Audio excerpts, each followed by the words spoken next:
So I came across this question from Laila, who asked, I would like to know what the best way is to deal with a two-language site.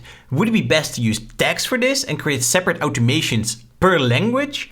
Or would it even be handy to make two main lists, one in Dutch and one in English? So in this tutorial, I want to answer that question and I want to show you how I would implement this. So the first thing that I would do is I would create a new custom field called language and then base our personalizations based on that custom field. And I think it makes more sense to store their language inside a custom field because a custom field can only have one value. And if you would use tags or lists, then you risk having the issue that maybe someone is going to end up with multiple language tags or is going to end up in multiple language lists. So a custom field is really great for this because they can only have one value. So do that first, create a custom field called language. And I would also recommend to create a drop-down type custom field. And I think that is handy because then you can set some options already for it. So here we have English and we have Dutch. And then when you're building out your automations, I will show you that in a bit, then you can also just click for which language you want to personalize basically. So that's pretty cool. So after you've done that, then I want to show you two different methods. So method number one, I have to say up front, is only available if you're using the Plus plan and above. So it's not available for the Lite plan. So if you're using that, you might want to skip to the next method. So over here we have a simple automation. So it's an onboarding automation, somebody subscribing to the list, and then we want to send them an email that says something like, hey, you're in. We want to wait for 2 days and we want to send another email. Now then what we want to do is we want to personalize this email based on the language that they speak, right? So we want to personalize it based on that custom field. And this is a really cool feature inside ActiveCampaign. I absolutely love it. Is conditional content inside your emails. So you can personalize these content blocks. So here, with this black line around it, you can personalize those based on a custom field, based on a tag, based on whatever you want, basically. So what you can do then is you can go over to this gear icon, manage conditions, and then you see over here that this block is only going to show up if these conditions are met. So language, so this is a custom field, equals Dutch. So if the language equals Dutch for that contact, then this content block will show up inside that email.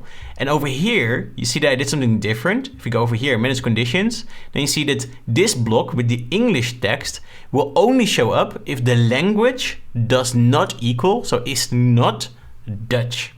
And why did I do it this way? To check if it is not Dutch. Because if I would say here equals English and leave it like this, then imagine we maybe do not know their preferred language and the custom field is still empty, then it would also get an empty email in this case. So you really do not want that, right?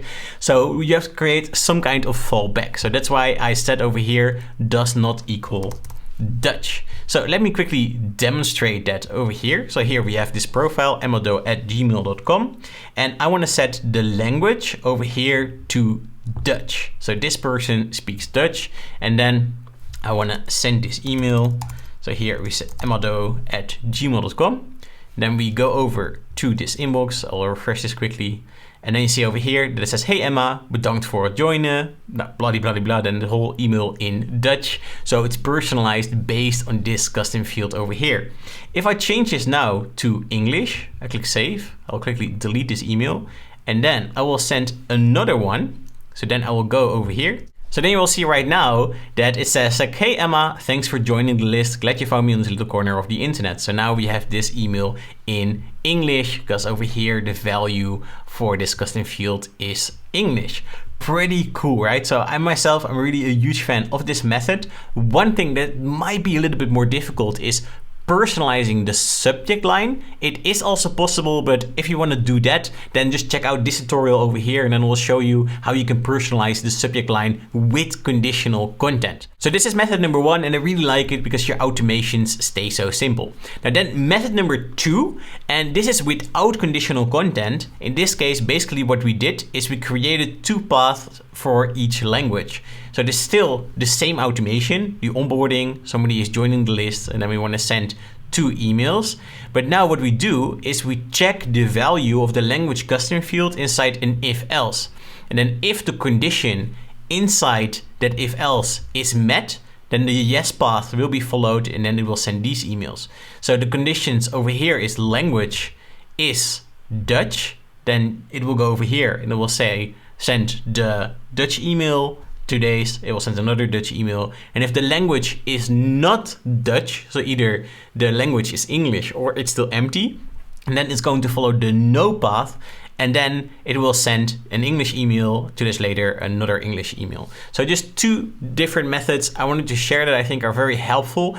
It is also possible to maybe sort of say that there is a third method. You could also use completely separate automations for each language. So then you would have an automation maybe more like this, and then you would say, okay, this is the English version, and then over here in the title you would maybe add English, so that you know this is the English automation. And then in the start trigger you wanna add a segment contact, and then over here we say language is not Dutch. So then this way, this automation is only going to start when somebody subscribes to a list and the language is not Dutch, and then the English version is going to start. And then for the other automation, so then you would create this exact same automation, and then you would say over here is Dutch, and then the Dutch automation starts. But personally, I'm really not such a huge fan of this. I really like to keep them inside one automation, because otherwise things are going to get really complicated. But yeah, I hope this is helpful. If you have any questions, just let me know. And by the way, I also created a really cool ActiveCampaign cheat sheet that you can find in the description below this video. So you can just check that out. There's a bunch more tips like this inside it.